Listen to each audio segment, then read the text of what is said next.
పిల్లలకి స్కూల్ పాఠశాల అయితే పేరెంట్స్ కి స్కూల్ పేరెంట్స్ శాల.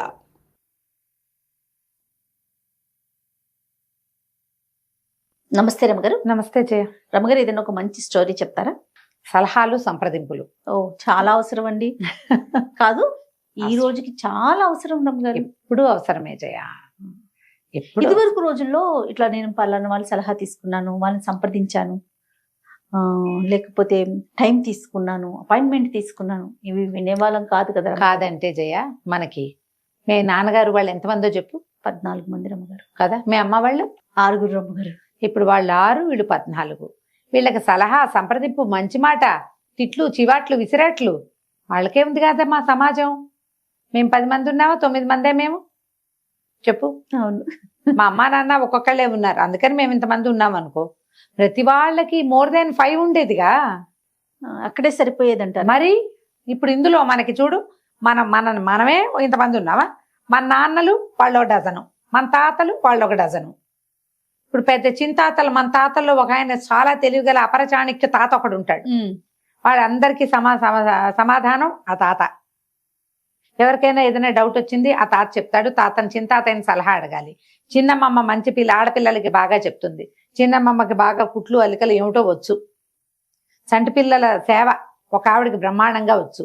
ఆవిడొచ్చి ఈ పిల్లలకి పురుడు పోయటానికి దగ్గరకు వచ్చి ఉండేవాళ్ళు. అట్లా మన సమాజాలు ఎంత పెద్ద విజయ, చాలా పెద్ద. మనకి ఇప్పుడు సమాజపు లోట్లో ఉన్నాం మనం. మనకి ప్రపంచం పెద్దది, వ్యక్తిగత సమాజాలు చాలా చిన్నవి. ఫ్యామిలీ సమాజం ఏమనాలి దాన్ని, అంతేగా. అంతే, ఫ్యామిలీ సొసైటీ అతి చిన్నది మనది.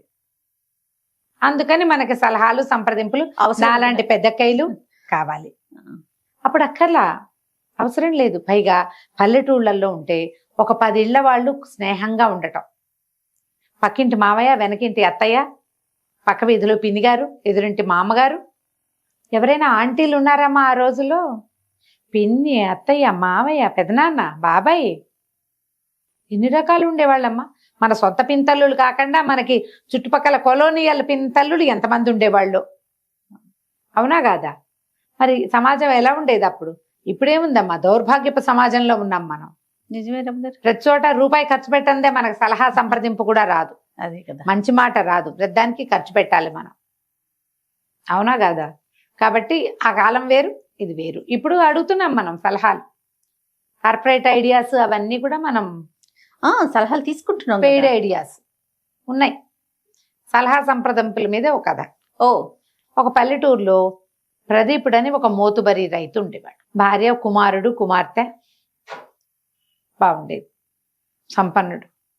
అయితే వేరే ఏదో ఊరు నుంచో లేదా ఒక పట్టణం నుంచో, చిన్న సైజు పట్టణం నుంచో వీళ్ళ పెద్ద సైజు గ్రామానికి కుటుంబంతో సహా తరలొచ్చాడు కుముదుడు.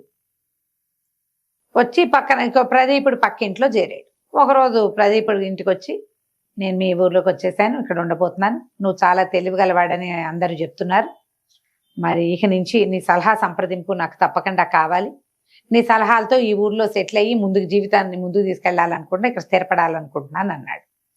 పకాలను నవ్వి ప్రదీపుడు ఏమన్నా, నేను సలహాలు గిలహాలు చెప్పను, ఎవరి పద్ధతి ప్రకారం వాళ్ళు వెళ్ళాలి ముందుకి, నా రకంగా నేను వెళ్తా, నీ రకంగా నువ్వు వెళ్ళు, సలహాలు అవి నేను చెప్పను అన్నాడు. కుముదుడు అన్నాడు, దాందేం పోయింది, నీకు సలహాలు నువ్వు చెప్పకపోతే నేను చెప్తానుగా అన్నాడు. పక్కపక్కన ఉంటున్నావు, ఆ మాత్రం చేదోడు వాదోడుగా ఉండాలిగా, నీకు సలహాలు సంప్రదింపులు నేను చెప్తానన్నాడు. అంటే దానికి ప్రదీపుడు ఏమన్నాడు, నేను ఇతరుల సలహాలు కూడా తీసుకోను, నేను ఏనాడో ముగించుకున్నా, ఎవరికి చెప్పను, ఎవరి దగ్గర సలహా తీసుకోను, నా పద్ధతి ప్రకారం నా జీవితం నేను ముందుకు తీసుకెళ్తా, నాది నేనే ఆలోచించుకుంటా, బలువో సులువో, నా కష్టమో నిష్టమో నేనే పడతాను, అంటే నువ్వు వద్దన్నా నేను మాననులే అని అన్నాడు కుముదుడు.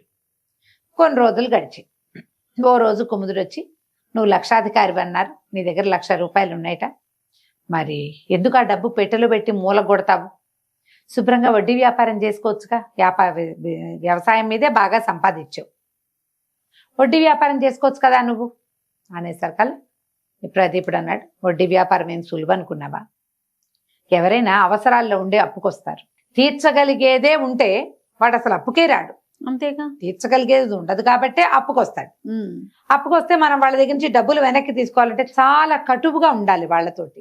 వాళ్ళకి కష్ట నిష్ఠూరం మనం పట్టించుకోకూడదు. అప్పిచ్చేవాడికి కష్ట నిష్ఠూరాలు పట్టవు, నా డబ్బు నాకు కావాలంతే. వడ్డీ కూడా అలాగే వసూలు చేసుకోవాలి, డబ్బులు అలాగే వసూలు చేసుకోవాలి. నేనేదో సాత్వికుడిగా పేరు పొందా. ఇప్పుడు నా దగ్గర డబ్బులు ఉన్నాయని నేను అప్పిచ్చి రేపొద్దున క్రూరుడుగా నేను ఎట్ట మారను? అది మనలాంటి వాళ్ళకి లాయకీ కాదు. నేనైతే చెయ్యను. నా డబ్బులు నా దగ్గరే ఉంటాయి, ఏదో వ్యవసాయంలో మదుపు పెట్టుకుంటాను అంతే తప్ప నేను చేయను అన్నాడు. సరే బాగానే ఉంది, సరేలే అని కుముదుడు వెళ్ళిపోయాడు. కొద్ది రోజులు పోయింది. ఈ ప్రదీపుడికి ఒక కూతురు ఉంది. పిల్ల కొంచెం 18వ ఏడు 16వ ఏడు 18వ ఏడో వచ్చింది. మళ్ళా కుముదుడు ఒకరోజు సాయంకాలం కబుర్లు చెప్పడానికి వచ్చి అన్నాడు, చక్కగా మీ పిల్లవాడికేమో చదువైంది, మీ అబ్బాయికి చదువు అయిపోయింది కదా, పిల్లకు కూడా పెళ్ళిడు వచ్చింది, మీ అబ్బాయినేమో పట్నం పంపించు, మంచి ఉద్యోగం వస్తుంది, వాడి సంపాదన వాడు సంపాదించుకుంటాడు. రేపు పెళ్లి పేరెంటం అయితే కోడల్ని అక్కడికే పంపించేసేయచ్చు హాయిగా. ఈ లోపల పిల్ల ఉంది కదా, పిల్లకి కనుక ఒక లక్షణమైన సంబంధం చూసి ఇల్లరికని తెచ్చుకుంటేవా అల్లుడు వచ్చి వ్యవసాయం అది చూసుకుంటాడు. నువ్వు కూడా కోడలి పంచనా కొడుకు పంచనా ఉండక్కర్లా, ఇది నీ ఇల్లుగానే ఉంటుంది. అల్లుడు ఇల్లరికి అల్లుడుగా ఉంటాడు, నీ కథే నడుస్తుంది. అతను మీ అల్లుడు అవుతాడు కానీ మీ ఇంటికి ఓనర్ అవ్వడు, బాగుంటుంది అన్నాడు. అనేసరిగా ప్రదీపుడు అన్నాడు, ఇంకా నయం కాదు, మా అబ్బాయి చదువు అయిపోయింది, ఏదో చదువుకోవాలి ప్రతివాడు, అవకాశం ఉన్నన్నాళ్ళు చదివించారు, వ్యవసాయం సంగతి వాడే చూసుకోవాలి, ఈ ఆస్తికి ఉత్తరాధికారి వాడు, బాధ్యత తీసుకోవాలి వాడు. నాతో పాటు వ్యవసాయంలోకి దిగి కుర్రాడు కాబట్టి వాడు కొంచెం కొత్త కొత్త ఆలోచనలు చేసి వ్యవసాయంలో కొత్త విధానాలు చూసి పొలం పెంచుకుంటాడు, వ్యవసాయం పెంచుకుంటాడు, ఇంకో 10 మందికి పని ఇస్తాడు. పట్నం వెళ్తే వాడేం చేస్తాడు? చిన్న గదుల్లో వాట్లల్లో ఉండాలి, పిల్లాడు పంపను. తర్వాత పిల్లకి పెళ్ళి, ఇల్లరికపటి అల్లుడు గనక నేను తెచ్చుకున్నానంటే అమ్మా నాన్న ఉన్న నాళ్ళు భర్త పరాయి వాడుగానే ఉంటాడు పిల్లకి. ఓ పెళ్లి చేస్తే భార్యాభర్త ఒకటిగా ఉండాలి. మా ఇంట్లో మహారాణిగా ఉంటుంది మా అమ్మాయి, యువరాణిగా ఉంటుంది, అల్లుడు చుట్టంగా ఉంటాడు. వాళ్ళిద్దరికీ భార్యాభర్తల బంధం ఎట్లా పొసుగుతుంది? పొసగదు. పిల్లని ఇల్లరికం తెచ్చుకునే ఉద్దేశం లేదు. పెళ్లి చేసి ఆమెకు కొంత ఆస్తి ఇచ్చి పంపిస్తే వాళ్ళ ఇల్లు వాకిలి వాళ్ళకు ఉంటాయి, భార్యాభర్త ఒక రకంగా ఉంటారు. ఆ ఇంటికి ఆ అమ్మాయి యువరాణి అవుతుంది, పని చేసుకుంటుంది, ఎప్పుడైనా రావడానికి పండక్కి పబ్బానికి పుట్టిల్లు ఘనంగా ఉండనే ఉంది. 2 ప్లేసులు ఉంటాయిగా పిల్లకి అన్నాడు. ఏమిటో నీ తెలివి అని కుముదుడు వెళ్ళిపోయాడు. ఇది బాగానే ఉంది. కొద్ది రోజులు పోయాక ఏమైంది, ఊళ్ళో బందిపోటు దొంగలు పడుతున్నారని వార్త వచ్చింది.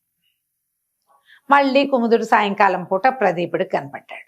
ఏమన్నాడు, దొంగలు పడుతున్నట్టు, నీ దగ్గర బోల్ డబ్బు ఉంది, డబ్బంతా ఎక్కడైనా దాచేసి ఇనపెట్టె ఖాళీగా ఉంచేసి సరిపోతుంది, డబ్బులు దాచేసి ఎక్కడైనా గొయ్యి తీసి పాతి పెట్టి గుర్తుగా పెట్టుకుంటే సరిపోతుంది అన్నాడు. అనేసరికి ప్రదీపుడు అన్నాడు, ఏడ్చినట్టుంది, ఇప్పుడు మన ఇంత కలిగిన ఇల్లు, ప్రతివాడు దొంగ ఊళ్ళోకి వచ్చేటప్పుడు దొంగల దారిగా రాడు వాడు. ఈ ఊళ్ళో మోతుబరి ఇళ్ళేవి, ఆస్తిపరుడు ఎవడు మామూలు వాడు, ఎవరి దగ్గర బంగారం ఎక్కుంది, ఎవరి దగ్గర డబ్బు నిలవందో చూసుకునే వస్తారు. ఇంత పెద్ద ఇల్లుండి ఇనపెట్టెలో 1 రూపాయి లేకపోతే వాడు మనని చావదని ఎక్కడుందో తీస్తాడు. ఈ ప్రమాదంలో ఏదైనా గట్టి దెబ్బ తగిలితే పోతాం కూడాను అంతే. అందుకని ఇనపెట్టెలు ఖాళీ చేయకూడదు, ఎంతో కొంత ఉంచుకోవాలి, మాది ఎక్కడో దాచుకోవాలి.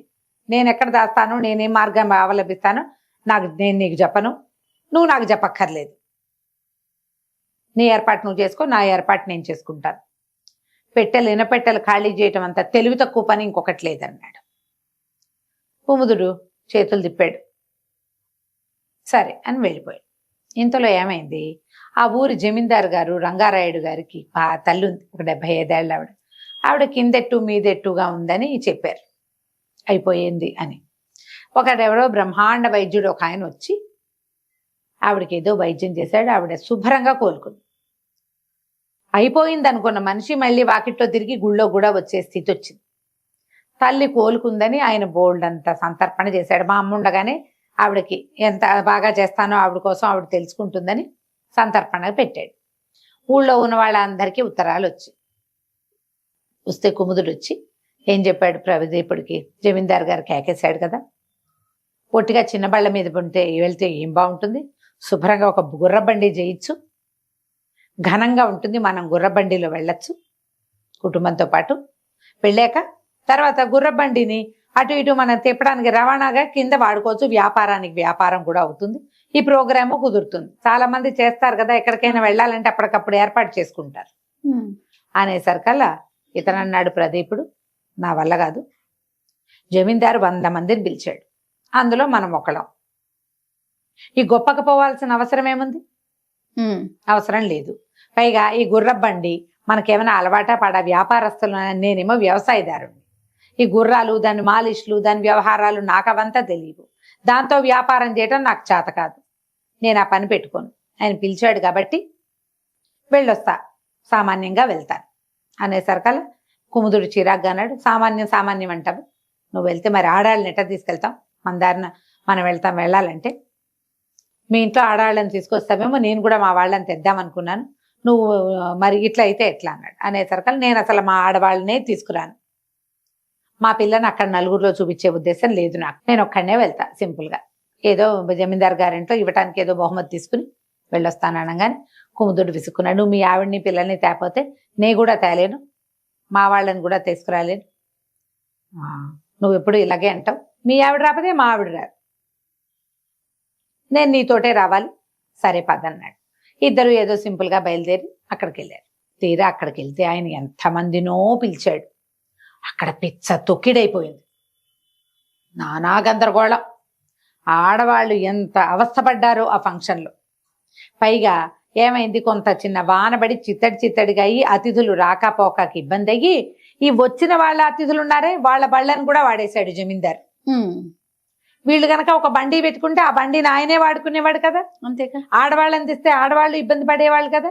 వీళ్ళిద్దరు అమ్మయ్య బతుకు జీవిడా మనమే వచ్చామని చెప్పి ఆ తెచ్చిన బహుమతి ఏదో ఇచ్చి ఓ ముద్ద భోజనం చేసి, అక్కడ చేసిన అతిథి మర్యాదల కంటే అతిథుల్ని రాజుగారు వాడేసింది, వీళ్ళు ఇచ్చిన గిఫ్ట్లు అవే ఎక్కువైనాయి. ఇప్పుడు వీళ్ళు గిఫ్ట్లు మర్యాదకి తీసుకెళ్తారు. ఆయన జమీందార్ గారు ఎంత చక్కటి భోజనం పెట్టి, ఎంత చక్కటి విశ్రాంతినిచ్చి, ఎంత బాగా చేయాలి, ఆ బాగా ఏం లేదు, అదేమో సున్నా, వీళ్ళు ఇవ్వడం ఎక్కువైంది. ఓకే. అక్కడి నుంచి బయలుదేరి వెనక్కి వచ్చేసారు కదా. ఊళ్ళోకి రాగానే ఊరంతా గల్లంతుగా ఏమిటి, దొంగలు పడ్డారు ఊళ్ళో. అయ్యో, కుముదుడు పక్కింట్లో ఇనపెట్ట ఖాళీగా ఉండేసరికి వాళ్ళని చావచిత కొట్టారు. కుముదుడి ఇంట్లో కూడా దొంగలు వచ్చారు. ఇనపెట్టలో 10,000 క్యాష్, 2 తులాల బంగారం దొరికింది. ఈ కుముదుడు వాళ్ళ ఇంట్లో 10,000 ధనము డబ్బులు, 2 తులాల బంగారము, కొంచెం వెండి దొరికినాయి. అవి పుచ్చుకుని బయటకు వచ్చేసారు దొంగలు. ఈ బయటకు వచ్చే సమయానికి ఊరి కాపలాకి ఒక యువసేనని ఏర్పాటు చేసి పెట్టుకున్నారు వీళ్ళు. ఏమిటి, ఊళ్ళో గస్తీ తిరుగుతారు కుర్రాళ్ళు. ఆ కుర్రాళ్లలో ఒకడు ఈ దొంగల్ని చూసేశాడు. చూడంగానే వాడు పెద్ద పెద్దగా కేకలు పెట్టి శంఖాలు ఊది బాకాలు అవి ఊదేశాడు. అన్ని పక్కల నుంచి కమ్మేసి యువసేన కుర్రవాళ్ళంతా కలిసి దొంగల్ని పట్టి కొట్టారు, కొంతమందిని కట్టేశారు. వాళ్ళ దగ్గర నుంచి డబ్బులు ఓడలాక్కున్నారు. వాళ్ళు ఓం ప్రథమంగా వచ్చింది ఏమిల్లు, కుముదుడి పక్కిల్లు, కుముదుడి ఇల్లు. కుముదుడి పక్కింట్లో దెబ్బలు తగిలినాయి. కుముదుడి ఇంట్లో 10,000 బంగారము వాళ్ళు పట్టుకొచ్చి ఇచ్చేశారు వీళ్ళకి. వీళ్ళు వెళ్ళేసరికల్లా ఇది ఏర్పాటు అట్లా జరిగింది. ఆ పక్కింట్లో ఉన్న వాళ్ళకి ఏదో వైద్యం చేయించారు. ఈ దొంగలందరినీ పట్టేసి గ్రామాధికారికి అప్పచెప్పారు. పెడరెక్కలు విరిచి కట్టేసి కుముదుడు ప్రదీపుడు పక్కన నిలబడ్డారు. తెలివిగానే చేసావు, 10,000తో పోయింది, దొరికిందిగా అన్నాడు ప్రదీపుడు. నువ్వు నాకు కూడా సలహా ఇవ్వబోయావు, నాకు సలహా ఇచ్చావు పెట్టి ఖాళీ చేయమని, నువ్వు మాత్రం చేయలేదు అన్నాడు. అనేసరికి కుముదుడు నవ్వాడు. నీ సలహా తీసుకున్నాగా అనేసరికల్లా ప్రదీపుడు అన్నాడు, నేను ఎక్కడ సలహా ఇచ్చాను నీకు, నేనేనాడు నీ సలహా ఇవ్వలేదు, నీ సలహా తీసుకోలేదు అంటే కుముదుడు నవ్వాడు పక్క. కానీ నేను మాత్రం నీ సలహా తీసుకున్నా. మొదటి రోజు నుంచి నేను నీ సలహా తీసుకుంటూనే ఉన్నా, నేను ఎప్పుడు నీకు చెప్పలేదు కదా అన్నాడు ప్రదీపుడు. నువ్వు చెప్పలేదు, కానీ నేను నిన్ను అడిగా కదా. మొదటి రోజు ఏమడిగాను నేను, వడ్డీ వ్యాపారం చేయొచ్చు కదా అని అడిగా. నువ్వు వడ్డీ వ్యాపారం వల్ల వచ్చే సమస్య ఏంటో చెప్పావు. నేను వడ్డీ వ్యాపారం చేసే ఆలోచన మానేశా. ఒకటి. రెండోది, నా కొడుక్కి చదువైంది, అతన్ని పట్నం పంపిద్దాం అనుకున్నాను. నువ్వు పట్నం పంపించకూడదు, వ్యవసాయంలో పెడితే కొత్త పిల్లలు చేరితే వ్యవసాయం పెరుగుతుందన్నావు. ఆ పని చేశా. మా అబ్బాయిని వ్యవసాయంలోనే పెట్టా. పిల్లకి ఇల్లరికం తెచ్చుకోవాలనుకున్న అల్లుడిని, వాళ్ళు ఇల్లరికపటి అల్లుడు వస్తే పిల్ల కాపురం బాగుండదని నువ్వు చెప్పావు. అందుకని నేను ఇల్లరికం మానేసి బయట సంబంధమే చూశా. డబ్బులు ఎక్కడ పెట్టాలి అని నేను నిన్ను అడిగాను, ఇనపెట్టి ఖాళీ చేయమని నేను నీకు చెప్పాక నువ్వు అది కాదు, కొంత డబ్బు ఉంచి మిగిలింది దాచాలన్నావు. నేను కేవలం 10,000 నుంచి 90,000 దాచిపెట్టాను. నాకు చెప్పొద్దన్నావు, నేను నీకు చెప్పలేదు. అన్ని సలహాలు ఆ, తీసుకున్నాడు. అక్కడి నుంచి జమీందారింటికి ఎలా వెళ్ళాలో బండి నువ్వు వద్దన్నావు, భార్య బిడ్డల్ని తీసుకెళ్ళొద్దన్నావు, సింపుల్ గా వెళ్ళాలన్నావు. నువ్వన్నవే నేను పాటించాను. నేను నీ సలహా తీసుకుంటూనే ఉన్నా. ఏం చేయను అని నిన్ను అడగల, ఇది చెయ్యి అని నీకు చెప్పా. చెయ్యొచ్చో కూడదో, చేస్తావో చెయ్యవో నువ్వు చెప్పావు నాకు. ఇది సలహాయేగా. అది ఇప్పుడు నవ్వొచ్చింది. ఊరి నీ కడుపుడక నీకు ఎన్ని తెలివితేటలు అంటే, అవును మరి నువ్వు నేను ఇరుగు పొరుగు ఉన్నాం, అన్నదమ్ముల్లాగా పక్క పక్కన ఉన్నాం. మా ఇంట్లో అక్కడికి నువ్వు, మీ ఇంట్లో అక్కడికి నేను రావాలి. ఒకళ్ళనొకళ్ళు సలహా సంప్రదింపులు చెయ్యాలి. నువ్వేమో సలహా సంప్రదింపు చేయనన్నావు. నాకు కావాలి. అందుకని నేను నా ప్రతి ఐడియా నిన్ను చేయమని చెప్పా. నువ్వు ఆ ఐడియాలో ఉన్న లోసుకు నువ్వు నాకు అర్థమయ్యేలాగే చెప్పాను. నేను అది చేయటం మానేశాను. బాగుంది కదా అంతే. ప్రదీపుడికి సంతోషం వచ్చింది, నవ్వు వచ్చింది. అక్కడి నుంచి అన్నాడు, సరే మన ఇద్దరం సాయిదా ఫాయిదాగా వెళ్దాం, ఇక నుంచి ఏదైనా మనం సంప్రదించుకుందామని. ఆనాటి నుంచి ఇద్దరు స్నేహితులు అన్నదమ్ములుగా ఉండి ఒకరి సమస్యకి ఒకరు సమాధానం చెప్పుకుంటూ సంతోషంగా గడిపారు. కథ కంచికి మనం ఇంటికి. చాలా చాలా బాగుందండి. నమస్తే రమ్య గారు. నమస్తే జయ.